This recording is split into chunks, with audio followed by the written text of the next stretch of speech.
Hi guys, my name is Ernest and this is our Ernest Sciences and Mathematics TV channel. In this particular video, we're going to look at different properties of our exponents. And exponents are basically what we refer to as powers, or the degree to which a number has been raised, or the base will be multiplied by itself. So in any case, in this particular discussion, we're going to use x and y for illustration of just a general case for numbers. And if you can be able to illustrate a number as x raised to a particular power, then therefore that is going to refer to as an exponent. So there are various rules which are going to be applied in order insofar as operation of exponents are concerned, and these are some of the rules that we're going to mention. Now the first one is going to be the zero exponent, and this is a number that has been raised to power 0, and therefore the value of that specific number that is not equivalent to 0 is going to be 1. So a number raised to power 0 is going to be equivalent to 1.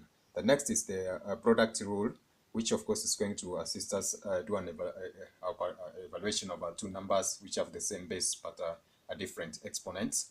And in this case, if we come across such a kind of numbers, then their particular value is going to be that particular base, and then the exponents are going to be added, and we find the sum of the two, of course, powers respectively. So that's one of the rules that is referred to as the product rule, which is going to be applied insofar as exponents are concerned. So there's this power rule that we're going to see, which is going to be applied especially for rational numbers, or rather they're going to be applied for powers which have been multiplied to other exponents, especially for this. So in this particular case, for the same powers, we're going to see that the same places we're going to see that the exponents are going to be added. But for the same, for a single base which is raised to a particular power, and then there's another power that has been used, then therefore we're going to do a multiplication of those specific powers and obtain the value for that. Now in some cases whereby we're going to see that the power of the exponent is a fraction, and this has been raised to another power, then therefore we're going to do a multiplication still, or we can be able to interchange, do those ones interchangeably and try to find the value of those specific exponents. For instance, if we have x raised to n over m, this is equivalent to x raised to a power of a fraction of m and then raised to n given as such. So this is known as the power rule that is also going to be used in treatment of exponents. Now there's another variant of a power rule whereby the product to power is going to be distributed to the bases. This is whereby we find there's a product of two numbers which have been raised to a power, then therefore with a single exponent, this is going to be distributed to these specific numbers which are forming the product given as such. And in some cases where we have a fraction, then therefore this specific power is going to be distributed for the numerator and denominator given as such, and this is going to constitute also part of the power rule that I've mentioned.